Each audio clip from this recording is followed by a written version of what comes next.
আমি বুঝতে পারছি না, সংসারে কথা কাটাকাটি ঝগড়াঝাটি হয় সেটা বুঝলাম, সেটাও মেনে নিলাম, কিন্তু ডিভোর্সের ব্যাপারটা আসবে কেন? কারণটা কি? কি জামাই? হ্যাঁ, আমার তো কোনো সমস্যা নেই আপা, আমি তো সংসার করতে চাই। সমস্যা কি আপনার মেয়েকে জিজ্ঞেস করেন। আচ্ছা তুই বল, ডিভোর্সের কথাটা কেন আসবে? আরে বাবা, আমি তো সংসার করতেই চাই। আমি কি সেদে সেদেও কি ডিভোর্স দিতে চাই নাকি? এত কষ্ট করে আমি এত সংসারটা সাজাইছি, আমারও ছাড়ার কোনো ইচ্ছা নেই। আমিও সংসার করতে চাই। ওর ঝামেলা ওরে জিজ্ঞাসা করো, আমার না জিজ্ঞেস করি। আরে সেটা তো বুঝলাম। আচ্ছা জামাই, তুমি তো আমাকে ফোন দিয়ে এখানে এনেছো, তুমি ডিভোর্স দিতে চেয়েছো আমার মেয়েকে, কারণটা কি? আপা কারণ আছে অনেক, আমি বলতে চাচ্ছি না। আপনার মেয়েকে জিজ্ঞেস করুন, আপনার মেয়েকে জিজ্ঞেস করুন ও আমার সংসারে কি কুকুরতি করে বেড়ায়। আমার কোনো একটা কথা সে শোনে নাকি, জিজ্ঞেস করেন। কিরে, কথা সত্য? এই, আমি তোকে বারবার সাবধান করতেছি। এই, আমি ঘরে কি করি না বলতো? তোর যে বেকার ভাই, তোর ওই বেকার ভাইয়ের কাজগুলো, এই যে তোর বেকার ভাইয়ের যে আমি ফ্রিতে ফ্রিতে চাকরানিগিরি ঝিয়ের কাজটা করি, সেটা কি তুই করিস না আমি করি? তুই তো তুই বাইরে বসে শুধু টাকাটা ইনকাম করিস। এই ঘরে যে কাজ কামগুলো, এগুলো তো আমি করি, ফ্রি ফ্রি করি। তুই কি কখনো আমাকে একটু বলছিস যে নাও, এই তুমি এই টাকাগুলো নাও, টাকাগুলো নিয়ে তুমি নিজের মন মতো খরচ করছিস কখনো? এই চুপ, একদম চুপ। আমার ভাইকে নিয়ে একটা বাজে কথা বলবে না। তো তোর ভাইকে কথা বলবো না তো তোর মতো কি তোর ভাইকে আমি জি হুজুরে করবো? আমি কি ঝি? আমি এবারে বউ, বউয়ের মতো রেসপেক্ট দে, বলে দিচ্ছি তোকে আমি। না হলে কিন্তু তোকে আমি কিন্তু দাও না, ডিভোর্স দিয়ে দাও না, ডিভোর্স দিয়ে চলে যাও তোমার বাবার সাথে, চলে যাও। হ্যাঁ, ডিভোর্সই দেবো তোকে আমি। এই শোন, তুই আমার বাবার সামনে বসে আমাকে ছোট করবি না, এমনি তো আমি ছোট হয়ে গেছি। দেখছেন বাবা, মুখে মুখে মুখে মুখে এই, চুপ থাকো, তোমরা সবাই চুপ থাকো। তোমাদের সব কথা শুনছি, তোমাদের কারোর ভিতরে কোনো ধৈর্য নাই। আমি আর পারছি না, আপনার মেয়েকে নিয়ে সংসার করতে পারছি না। কিভাবে করবো বলুন বাবা? আপনার মেয়ে আমার মা, আমার মা তার শাশুড়ি, সে তাকে মানতে পারছে না। আপনার মেয়ের অত্যাচারে আমি আমার মাকে আমার নানির বাড়ি রেখে এসেছি। আমার ছোট ভাইটা আমার টাকায় খায়, আমার টাকায় পড়ে লেখাপড়া করে। আমার দায়িত্ব না বাবা?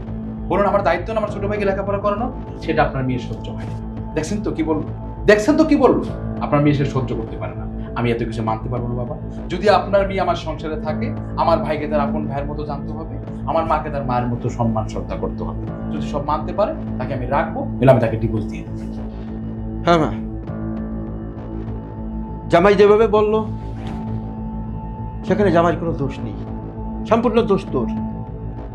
আর তুই শাশুড়ির সঙ্গে, শ্বশুরের সঙ্গে, তোর দেওয়ারের সঙ্গে এভাবে আচরণ করছিস কেন? যে আচরণের কারণে তারা বাড়ির থেকে চলে গেছে। এখন মনে রাখবি তুই যে এই বাড়িটা তোর, সংসার কিভাবে চালাবি, কিভাবে সুন্দর চলবে, সে দায়িত্ব কিন্তু তোর।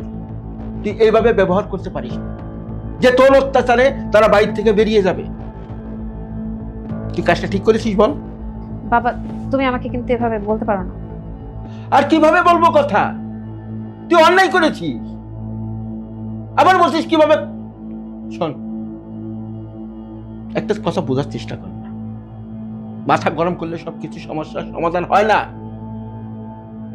হ্যাঁ, আজকে আমি এই বাড়িতে আসছি না, এখন যদি তোর জামাই আমাকে বলে যে আপনি এই মুহূর্তে এই বাড়ি থেকে বেরিয়ে চলে যান, তখন তোর কেমন লাগবে বল?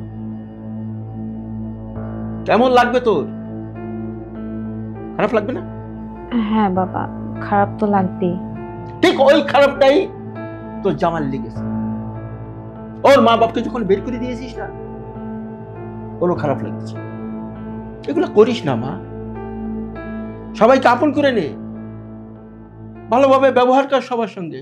সংসারের দায়িত্ব তোর উপরে। এখন তারা বৃদ্ধ হয়ে গেছে, তারা যদি তোর জন্য তারা কষ্ট পায়, তোর কাছে ভালো লাগবে? লাগবে না। দেখ, আজকে আমার সমস্যার সমাধানের জন্য ডাকছে। এখানে যদি সমস্যার সমাধান আমি না দিতে পারি, কিংবা তুই না করতে পারি, সংসারটা না গুছাইতে পারি, এটার থেকে বিরত না থাকতে পারি, সংসারে কখনো শান্তি আসবে না। কথাটা ঢুকতে মাথায়? এখন থেকে আমি যেটা বলেছি ঢুকতে মাথায়? বাবা, আসলে আমি বুঝতে পারছি তুমি আমাকে কি বুঝাতে চাইছো। আসলে আমি কখনো ওদেরকে নিজে ভাবতেই পারি নাই ভাবছি যে পরের মা, পরের ভাই, আমার সংসারে একটা বাড়তি ঝামেলা, বাড়তি কাজ করা। আসলে মা আমাকে ভুলভাল বুঝিয়েছে বাবা। কি তোর মা বলেছে? তোর মাকে তো আমি দেখিনি সেটা, কিন্তু এখন আমি তোকে আদেশ করে গেলাম, আমি যেটা এখন বলেছি ভালো দিকটা বলেছি, এটা মাথার ভিতরে রেখে সেইভাবে চলবে, যাতে আর কখনো আমার এই বাড়িতে আসতে না হয় বিচার করার জন্য। বাবা আমার অনেক বড় ভুল হয়ে গেছে। আর শোনো না, আমি মায়ের কথার ফাঁদে পড়ে মাকে বিশ্বাস করে অনেক বড় ভুল করে ফেলেছি। আমি আম্মার সাথে অনেক খারাপ ব্যবহার করেছি, তাকে বাড়ি থেকে বের করে দিয়েছি, আর আর আবিরকে বাধ্য করেছি ওর বন্ধুর বাসায় যেতে। তুমি আমাকে মাফ করে দাও। তুমি তুমি আজই আম্মাকে নিয়ে আসো, আর ওর বন্ধুর বাসা কোথায় তুমি জানো না, ওখান থেকে আবিরকে নিয়ে আসো প্লিজ, যত তাড়াতাড়ি সম্ভব। বাবা